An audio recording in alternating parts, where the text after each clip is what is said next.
Hello everyone, how's it going? In this video, we're going to talk about Mullen, trading under the ticker symbol MULN. Mullen is a very exciting and interesting stock to cover because of its high volatility providing opportunities and the ongoing projects that may fuel the speculations even further. At the same time, it's a company that has a hard time proving to the market that its relevance is for the long term and not just the short term speculation. In this video, we will go through the latest fundamentals, the price actions, and my analysis, as well as my recommendation to hopefully help you make the best decision possible. If you appreciate my content, please consider to drop a like, comment, and subscribe to my channel. Also, please check out the links down in the description, as every help is greatly appreciated. Mullen has been having a challenging few weeks in the recent past, with the price going from almost 50 cents down to 23 cents, losing more than 65% of its value over the past 6 months. The current price action probably has been caused by the mediocre performance of the fundamentals, but I also believe that the overall market has been unfavorable to this kind of ventures in the long run. After all, Mullen is a small cap company in a sector requiring large amounts of capital in order for investors to even think that this company can succeed. And capital is actually something that's lacking as far as Mullen is concerned. And they have dumbed down their shareholders so much that at some point it's difficult to see how much more money can be pumped into Mullen before we see some actual results. So the EV bubble has long since burst, and there is no macro bullish news for the company. What's more, its own fundamentals never seem to help the share prices in any sustained manner, providing very futile spikes at best. So this is why I think that the situation is hardly surprising for a company who doesn't have a live vehicle rolled out in the market. It's running out of cash. It has a mitigated track record, and for which we know that the sales of and the distribution contracts haven't yielded any positive feedback from the market so far. This might change once they disclose, like the results have been really good and they've been selling lots of iGos in Europe. So far, I haven't seen this vibe been felt in the market. But with that being said, obviously, as you can tell, the value of Mullen resides in the short-term volatility, as most shareholders are retail traders who tend to buy and sell based on impulses. Mullen is a publicly traded company operating in the EV sector and is listed on the Nasdaq. One of the key factors that sets Mullen apart is its focus on developing long-range electric vehicles. The company's flagship project, I was going to say product, but it's really project, is the M115, is a long-range electric truck with a range of around 500 miles. This is significantly more than the range of most other EV companies currently on the market, making it an attractive option for commercial fleets and logistics companies. Another differentiator is that it focuses on heavy-duty electric vehicles. They have a line of buses and trucks which are designed to handle heavy loads and perform demanding work. This is a unique offering in the EV market, where most other companies are focused on developing cars and light-duty vehicles. The company invests in battery technology as well, as they developed a somewhat proprietary battery management system, helping companies to have longer range and faster charging time.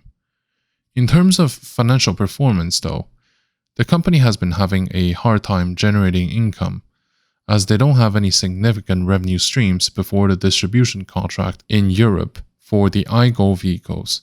These vehicles should generate some income and should be reflected in the 2023 financial reports. In terms of the long-term price actions, despite the recent upward momentums, the company has been having a mostly bearish trend over the past 5 years, having traded between $5 to $10 for years before coming back to the current levels. What this means is that Mullen has been hard hit by the ongoing stock market downfall, and a lot of people have realized that at the end of the day, some companies are just empty shells, or that they have very weak fundamentals. Now, for a company like this, I would say that a lot of investors wouldn't trust it with long-term capital investment, but they may still come back for some quick swings. So I also want to say that things can always change in the industry, so it's not because nowadays it's not worth investing in Mullen or that you shouldn't invest in Mullen, but this will still be the case for a few years down the road. The online communities have been initially skeptical about Mullen regarding its capacity to survive beyond the medium term, if there is no more EV hype to fuel its stock price and to provide liquidity.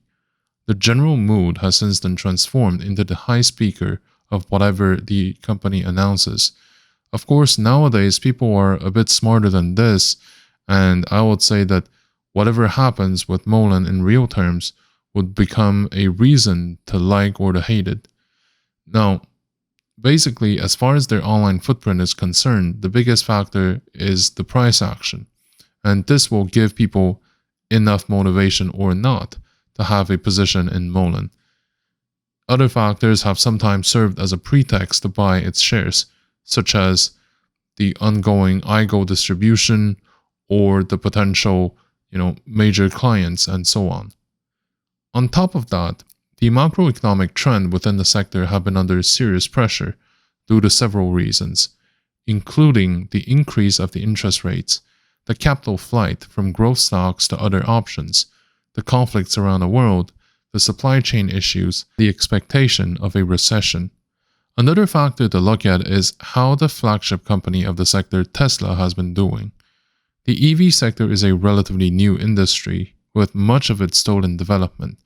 Very often, people determine whether they should purchase EV stocks based on whether Tesla is performing strongly. The idea is to profit from a sector-wide gravy train pulled by Tesla with all the other ones behind it. Of course, Mullen doesn't always follow this trend because it's not really a fully fledged EV company. A lot of people simply perceive it as a hustling EV shell. As this has played in its favor before, it is also the reason why some people believe that it's only good for trading and not really for investing. With that being said, let's also take a look at the company's financials. The company's cash balance has decreased somewhat, but for now it is not a major issue as the reserves remain at a decent level. The reason why cash balance is relevant to examine is because cash is used not only to finance the operations, but to satisfy short-term obligations. Without it, the company would technically go into bankruptcy, with a possibility of liquidation. So to prop up the cash positions, the company has to bring money by either issuing debt, selling the equity, or to raise capital by selling assets. The liabilities of Mullen has provided some encouragement, as it recently reduced the liabilities by $13 million in an announcement, but it didn't really have the effect it wished that it's going to have, because during the same period of time, the stock price fell from 55 cents to below 30. The price movement shows that, although it is a good news, it didn't really carry much weight in front of purely stock-related factors. Despite the price action downturn, I believe that it is encouraging to see the liabilities going down as it decreases the solvency risks and reduces an amount of cash outflows by contract. The last element to look at would be the profitability. It's very simple. They don't have any profitability as of yet because all they have seems to be expenses. They should have some money coming in with the IGO distribution, but even then, we will have to wait and see whether this is going to be the case in the financial reporting. Overall, the financials show us that the company wants to stay afloat. This is its intention. But can it really do that is something that is not always up to itself. It's also up to the shareholders. Now, regarding the shareholders, they're mostly retail, with some significant institutional shareholders like BlackRock, and their number for a period of time has been increasing, but I don't believe that this is significant enough for me to change my view that Mullen is mostly for trading and short-term trading at that. Now, at the same time, the lack of significant institutional participation also means that there is very little trust from the institutional side because they don't believe that this company really means business. They might only be here to hustle around with equity money. One key behavioral difference between institutional and retail shareholders is the investment outlook. They can afford to wait longer, and they also participate more actively in the company's operations. These are the key differences between the shareholders coming from the institutional side and the retails. Speaking of the retail shareholders, the actual catalyst for Mullen is the significant size of short positions. The reason why it is relevant is because it may trigger what we call a short squeeze. So currently there are around 40 million shares been shorted against Mullen, the vast majority of them outside of public exchanges. So therefore we can say that they come from the institutional side. And the potential for a short squeeze is also significant in that sense because this is a phenomenon observed when traders decide to collectively buy up the price and force those who have the short positions to redeem their positions, essentially buying back their shares. The reason why they may have to do this is because the positions are borrowed from brokers, and the longer it drags on, the more financial fees they would have to pay, while risking infinite losses. The redemption acts as a purchase in the open market, which may push the stock price even higher. Now, it's important to note that the short interest is not a guarantee on the short squeeze, but nevertheless, it can be a significant metric to look at as far as finding what is the reason why people are interested in buying a specific stock when fundamentally things aren't necessarily looking good. It's also worth considering that the short sellers may have valid reasons for their bearish sentiment to begin with. Now, my recommendation is to buy Mullen now as long as the share price stays above 20 cents, and to sell it when the profit target is between 30 to 50% of your cost basis, and then liquidate most or all your position.